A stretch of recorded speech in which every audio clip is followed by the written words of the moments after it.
Si nos fijamos en el periodo del siglo XVIII, durante la expansión territorial americana, nos daremos cuenta que durante el Gran Avivamiento había una idea recurrente en la predicación de ese entonces, una especie de doble énfasis. Por un lado, el mensaje de los predicadores era que el ser humano es muy, muy, muy malo y que Dios está muy, muy enojado.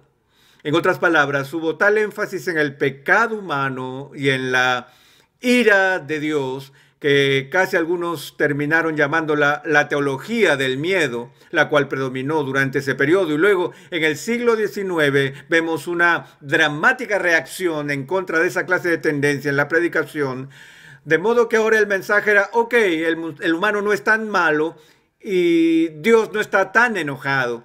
El énfasis estaba ahora en el amor de Dios y la bondad del ser humano. Bueno, a finales de ese siglo, a principios del siglo XX, en Norteamérica hubo una respuesta a esa reacción dentro del mundo de la teología, con el advenimiento de una teología llamada teología de la crisis. Y fue llamada teología de la crisis porque lo tomó prestado del término griego crisis, que significa juicio. Estos teólogos en Norteamérica dijeron que si iban a tomar en serio el retrato bíblico de Dios, deberían una vez más tomar en serio lo que dice la Biblia acerca de la ira de Dios. Había algunos extremistas en ese grupo que decían que lo que vemos en las Escrituras, especialmente en ciertos momentos del Antiguo Testamento, es una expresión de algo que es irracional en el carácter de Dios mismo. En otras palabras, ellos dijeron que sí, que es inevitable ver, sin lugar a dudas, una manifestación de la ira de Dios en el Antiguo Testamento. Pero esa ira no es tanto una manifestación de la justicia de Dios o de su santidad, sino una manifestación de un defecto en su propio carácter. Aunque no lo crean, he leído algunos teólogos que hablan del lado oscuro de Yahvé. Dicen que dentro de Dios reside el elemento de lo demoníaco y que este aspecto demoníaco de Dios se hace notorio por manifestaciones repentinas, no provocadas, de una ira antojadiza, caprichosa y arbitraria de Dios. Algunos de los pasajes que se consideran incluyen algo de la narrativa que leemos en el libro de Levítico. Permítanme leerles esto brevemente. Al inicio del capítulo 10 de Levítico leemos este relato. Nadab y Abiú, hijos de Aarón, tomaron cada uno su incensario y pusieron en ellos fuego, sobre el cual pusieron incienso, y ofrecieron delante de Jehová fuego extraño que él nunca les mandó. Y salió fuego de delante de Jehová y los quemó, y murieron delante de Jehová. Ahora, en esta descripción discreta y concisa de la muerte de los hijos de Aarón, parece indicarnos un ejemplo de esa manifestación rápida y caprichosa de la ira de Dios. Cuando leo esto, trato de leer entre líneas y me pregunto, ¿cómo reaccionó Aarón en todo esto? Imagínenlo. Recuerden que antes en la Escritura hay una ceremonia muy elaborada, ordenada por Dios, para consagrar a Aarón como el sumo sacerdote de Israel. Tal como Dios ordenó al detalle el diseño de las prendas que iban a ser usadas por el sumo sacerdote y que fueron planteadas para mostrar gloria y belleza. Entonces pueden imaginarse cómo se sintió Aarón cuando vio a sus propios hijos consagrados al sacerdocio. Aquí están estos sacerdotes jóvenes que hacen algo y no sabemos con exactitud qué fue, pero de alguna manera fueron al altar e hicieron como a menudo hacen los ministros jóvenes, experimentar un poco, alguna novedad, hacer bromas infantiles, perdiendo el tiempo en el trabajo, en un sentido, mostrando inmadurez. Y sin previo aviso y sin reprensión alguna, mientras ofrecen ese fuego extraño en el altar, ¡zas!, Dios los mata instantáneamente. ¿Pueden oír a Aarón? Él va a Moisés y le dice, ¿qué está pasando aquí? ¿Qué clase de Dios es el que servimos? Dediqué mi vida entera al ministerio y al servicio de Yahvé. Y este es mi agradecimiento. Así nomás, así como así se lleva a mis hijos por una pequeña transgresión. ¿Qué clase de Dios es este? Escuchen lo que dijo Moisés.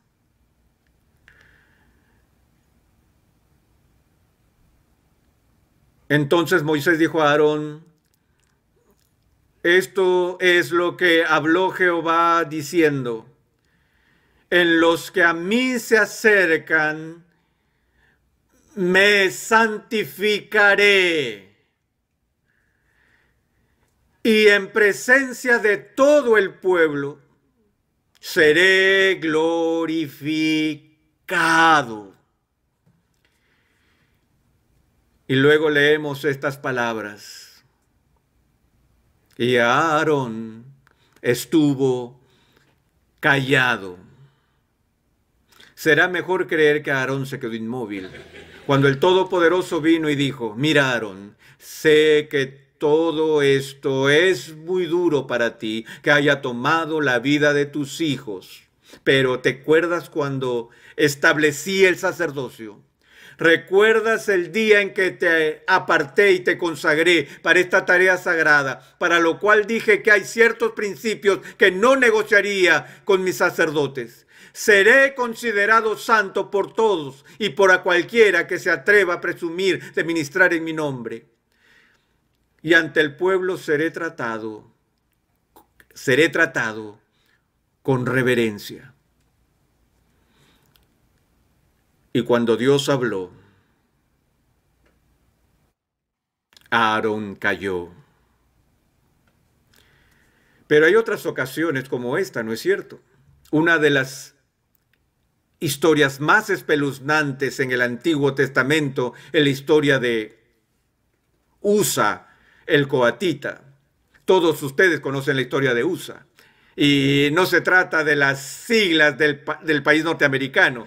Es la historia del traslado del Arca de la Alianza. Recuerden que el Arca de Pacto era el trono de Dios. Era el artículo más sagrado en el lugar santísimo. Y había caído en manos de los filisteos. Y luego, a través de una serie de increíbles incidentes, había sido devuelta al pueblo judío y guardada en custodia por un tiempo hasta que llegó el momento adecuado para que el Arca del Pacto fuera devuelta a su lugar en el santuario. Y David ordenó una celebración y pidió que el Arca del Pacto sea transferida a la ciudad.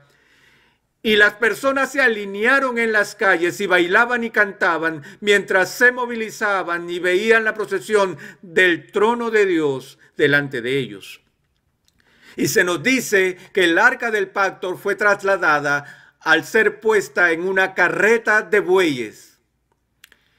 Y la Biblia nos dice que a medida que el carro se desplazaba por el camino, los coatitas caminaban junto a ella para protegerla, cuidándola. Uno de ellos se llamaba Usa. Y en medio de la procesión, de repente, uno de los bueyes tropezó. Y el carro comenzó a tambalearse y a inclinarse, y parecía como si este artefacto santo de Israel estaba por deslizarse de la carreta de bueyes y caer al barro y ser profanado. Por instinto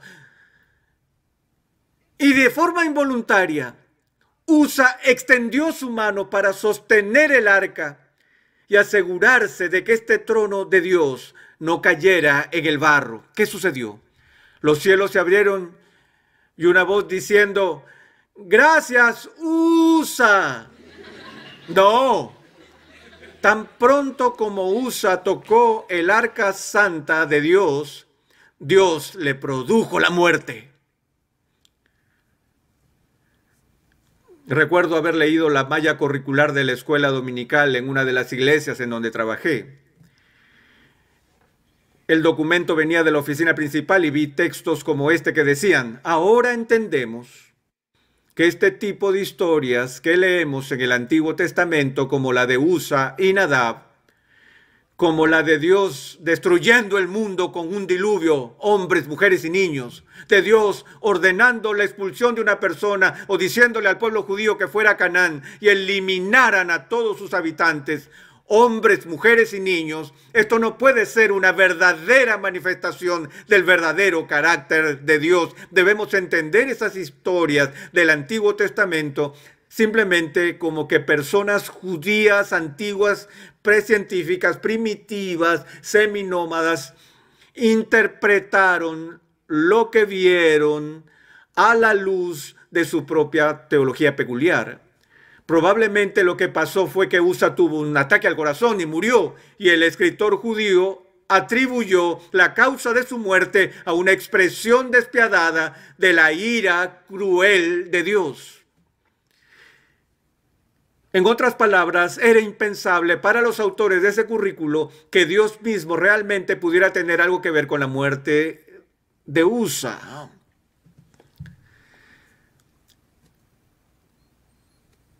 Sin embargo, si vemos con atención el Antiguo Testamento y la historia de los coatitas, creo que la respuesta se hace evidente. Recuerdan que en el Antiguo Testamento a las 12 tribus de Israel se les asignaron ciertas tareas y asignaciones que la tribu de Leví fue apartada para Dios como la familia que sería responsable del sacerdocio y de los asuntos del templo, de la educación y de otras cosas. Y Leví era de esa tribu. Dentro de la familia de Leví había otras familias importantes y a cada familia se le asignó una tarea especial. Ahora, Coat fue uno de los hijos de Leví y la familia de Coat fue separada por Dios para una tarea específica. Su trabajo, toda su razón de ser, la vocación de sus vidas era cuidar de las cosas sagradas. Y fueron entrenados y disciplinados desde la niñez con todas las descripciones y detalles meticulosos de la ley de Dios acerca de cómo estos objetos sagrados y los recipientes debían ser custodiados. Y el único principio absoluto y no negociable que se le inculcó a cada coatita desde que era un niño fue este: nunca, nunca, nunca, nunca, nunca toques el trono de Dios. Y Dios dijo, si lo tocas, morirás. En primer lugar, nos preguntamos por qué transportaron el arca en una carreta de bueyes. Tenía que ser transportada a pie. Había hoyos en el borde del arca a los que se insertaban varas para asegurarse de que ninguna mano humana tocara ese trono. Pero en vez de eso tenían prisa y la pusieron en la carreta de bueyes. Y así se fueron. Y Usa hizo lo impensable. Él tocó el trono de Dios. Pero nosotros decimos, espera un minuto. ¿Por qué lo hizo? Su motivo era puro. Estaba tratando de preservar el trono de Dios de caer en el barro. El presuntuoso pecado de Usa fue este, señoras y señores. Él supuso que sus manos estaban menos contaminadas que la tierra. No había nada en la tierra que profanara el trono de Dios. La tierra estaba allí en el suelo haciendo lo que Dios la había llamado a hacer. Ser tierra, convertirse en polvo cuando se secara y volverse barro al mezclarse con agua. Ella obedece las leyes de Dios día tras día, haciendo exactamente lo que se supone que el polvo debe hacer. No hay nada profano allí. Fue la mano del hombre de la que Dios dijo, no la quiero sobre este trono. En una palabra, Usa violó la ley de Dios y Dios lo mató. Pero aún así, ¿no parece esto una manifestación de un castigo cruel e inusitado? Si nos fijamos, por ejemplo, en el Pentateuco y vemos la lista de crímenes capitales que se especifican en Israel, hay más de 30 delitos para los que Dios ordenó la pena de muerte entre los judíos. No solo por asesinato en primer grado, sino por actos homosexuales, por adulterio. Si un niño era malcriado en público y ofendía a sus padres, podía ser condenado a muerte. Era un crimen capital para un judío ir a un adivino. Por más de 30 delitos, Dios ordenó la pena con la muerte. Y de nuevo, los teólogos miran esto y dicen, cuán primitivo, cuán sanguinario, qué severo. Esa no puede ser la palabra de Dios, sobre todo a la luz del Espíritu de misericordia y amor del Nuevo Testamento. Uno de los capítulos fascinantes o acotación de la historia de la Iglesia es el hecho histórico que provocó la compilación formal de la Biblia como el canon de las Sagradas Escrituras. Recuerden que es un libro compuesto de muchos libros individuales. 27 libros del Nuevo Testamento, estas epístolas individuales y evangelios que fueron escritos muy temprano, circulaban en la iglesia y eran reconocidos como escritura y funcionaban como escritura, pero nadie se molestó en ponerlos juntos y decir, esta es la Biblia. Hasta que un hombre llamado Marción produjo la primera edición formal de la Biblia, el primer canon de las Sagradas Escrituras. Fue un canon muy extraño. El Antiguo Testamento estaba ausente y muchos de los evangelios estaba ausente.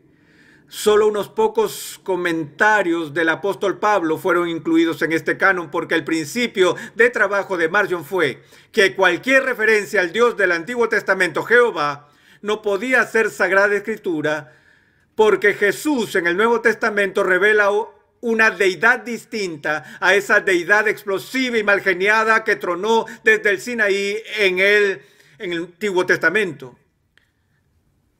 ¿Alguna vez lo habías pensado? Lo escucho hoy en día todo el tiempo. Hay marciones en todas partes que me dicen, bueno, me gusta el Nuevo Testamento, pero ese Dios del Antiguo Testamento es más de lo que yo puedo soportar. Cuando comparamos el Antiguo Testamento con el Nuevo Testamento, el Antiguo pareciera severo. He encontrado ayuda para lidiar con esto en los escritos de un teólogo muy importante que es muy controversial en la Iglesia romana. Su nombre es Hans Kung. En una de sus primeras y más importantes obras, escrita en alemán bajo el título que lo traducimos en español bajo justificación, allí el doctor Kung habla de esta misma pregunta, de la aparente injusticia de la ira de Dios que encontramos en la Biblia, en especial en el Antiguo Testamento. Y él señala lo siguiente, él dice, el verdadero misterio de la iniquidad, el real rompecabezas, no es que un Dios santo y justo deba ejercer justicia. ¿Qué hay de misterio en un creador santo que por su propia voluntad castigue a las criaturas desobedientes? Y dice, el verdadero misterio es por qué Dios de generación en generación en generación tolera criaturas rebeldes que cometen traición cósmica en contra de su autoridad.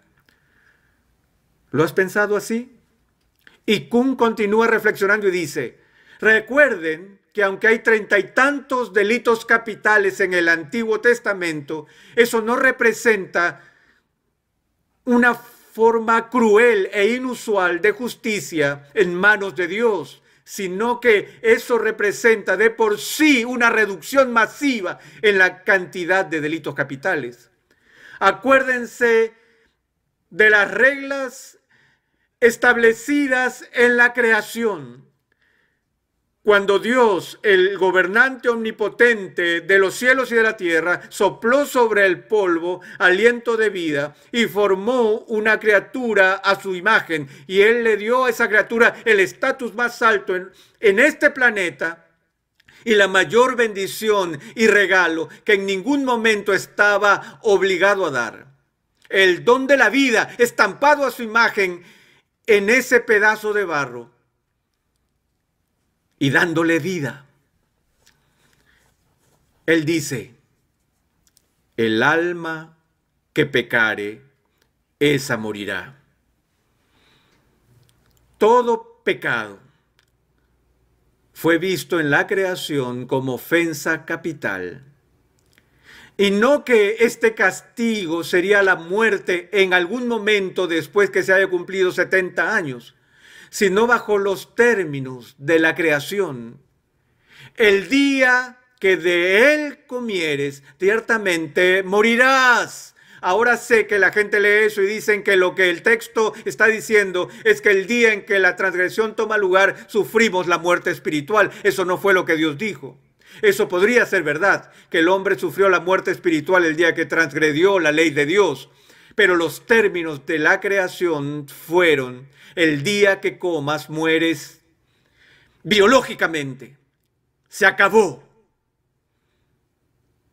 Ahora, ¿hay alguien que pueda condenar a un creador santo, perfectamente justo, que por pura misericordia crea una criatura y le da todas esas bendiciones? ¿Hay algo malo en que Dios extinga a una criatura que tiene la audacia de desafiar la autoridad de Dios para gobernar su creación?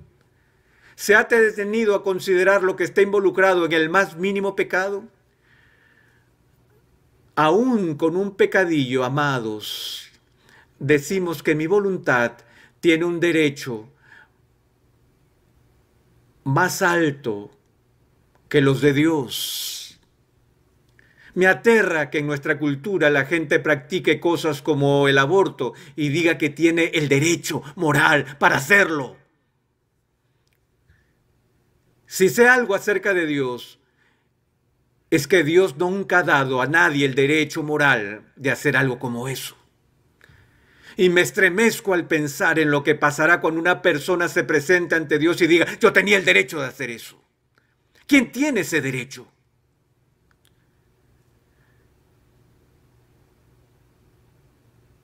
Pero incluso un pecadito, sin contar algo abominable como el aborto, en el más mínimo pecado, al que llamamos pecadillo, en ese pecado ya desafío la autoridad de Dios, insulto su majestad, reto la justicia de Dios.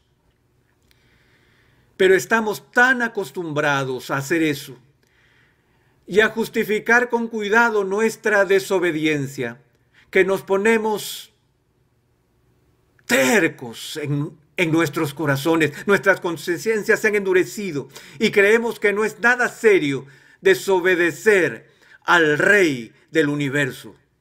Yo lo llamo la traición cósmica. Pero Dios lo que hizo fue esto. Como lo dice el doctor Kuhn, que en lugar de destruir la humanidad en el momento de este acto de sublevación y rebelión a la autoridad de Dios, Él se adelantó y extendió su misericordia. En lugar de la justicia, Él derramó su gracia. Y la historia del Antiguo Testamento, amados, es la historia de repetidos episodios de las manifestaciones de la paciencia llena de gracia de Dios y de un perdón misericordioso hacia un pueblo que desobedecía día tras día. Y Kuhn medita y dice, es verdad, no conozco los designios de Dios, no puedo leer la mente de la edad, pero él dijo, me pregunto si la razón por la que encontramos periódicamente en la Biblia estos ejercicios raudos y repentinos de la justicia, quizás sea que Dios ve necesario el interrumpir su patrón normal de clemencia, paciencia, gracia y misericordia para recordarnos de su justicia. Él mismo dice que su paciente misericordia está diseñada para darnos tiempo para arrepentirnos.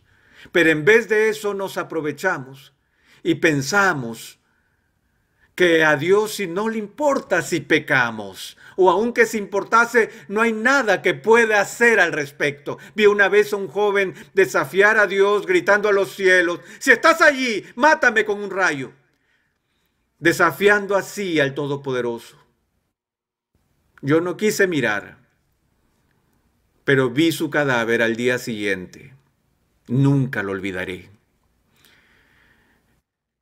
Pero señoras y señores, estamos tan acostumbrados a los patrones normales de gracia y misericordia de Dios, que no solo comenzamos a darlos por sentado, los asumimos y empezamos a exigirlos, y si no lo conseguimos, enfurecemos.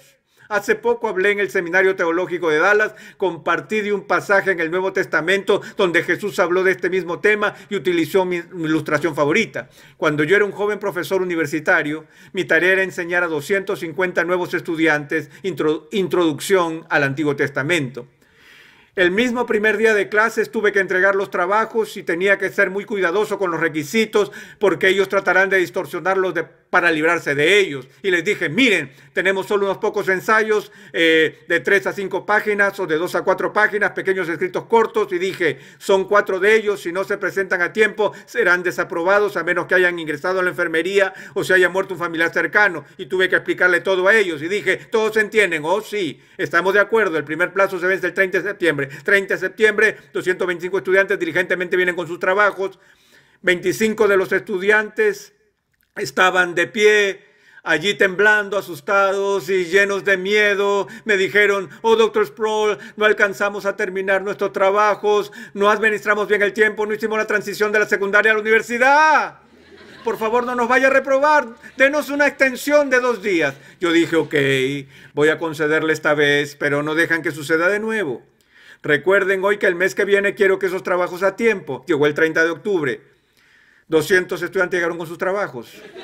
50 de ellos no entregaron sus trabajos. Entonces, ¿dónde están sus trabajos? Ellos dijeron, oh, profesor, todo el mundo está con trabajos para esta semana y ese fue el regreso a casa y estábamos ocupados con todos esos temas. Por favor, denos una oportunidad más. Y dije, ok, les voy a dar una prórroga de 2 días. ¿Y saben lo que pasó? Empezaron a cantar espontáneamente, te queremos, profesor Sproul, o sí que te queremos. Oh, yo era el profesor más popular del campus hasta el 30 de noviembre. Noviembre 30, 150 estudiantes llegaron con sus trabajos. Los otros 100 entraron como si estuvieran yendo a comprar el pan. Estaban relajados, casuales. Dije, Juárez. Él dijo, sí, señor. Le dije, ¿dónde está su trabajo? Él dijo, hey, profe, ellos saben. No se preocupe por él, se lo voy a traer en un par de días. Así que saqué el libro negro y dije, Juárez. Él dijo, sí. Le dije, tiene 0. Pérez, ¿dónde está su trabajo? No lo tengo, señor. Le dije, 0. Martínez, 0. En ese momento alguien en el fondo de la sala gritó, y ustedes pueden imaginar lo que gritaba. ¿Qué? Eso no es justo. Jiménez, ¿dijo usted eso? Él dijo, sí. Le dije, ¿ha dicho usted que no es justo? Y él dijo, correcto. Le dije, ¿recuerdo mal o usted no entregó la vez pasada su ensayo a tiempo? Él dijo, es correcto. Le dije, bueno, si quiere justicia, va a tener justicia. Yo escribí 0 para ambos y dije, ¿Alguien más? ¿Alguien más quiere justicia? Señores, señores, tenemos que entender la diferencia entre justicia y misericordia.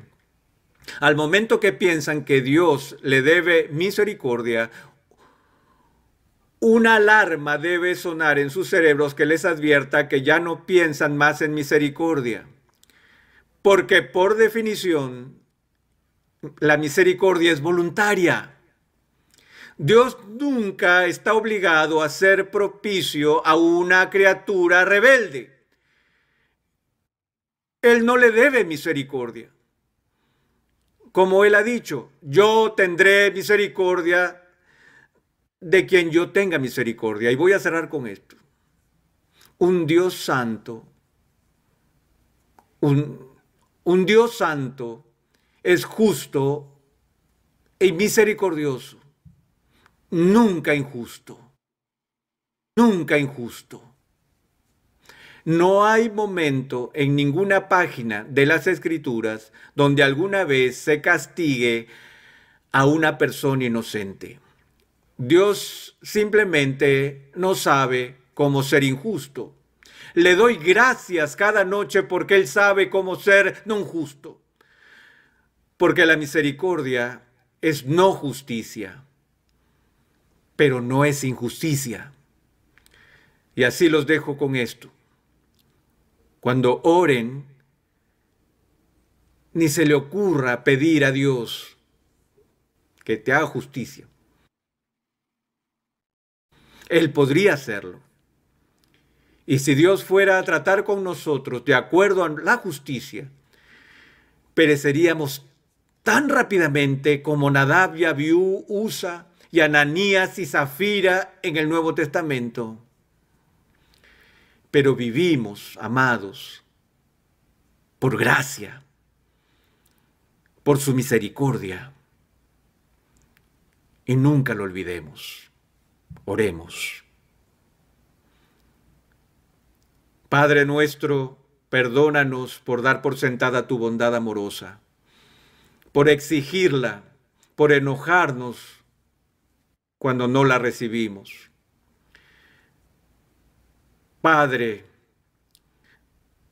ayúdanos a asombrarnos con tu gracia, porque lo pedimos en el nombre de Cristo. Amén.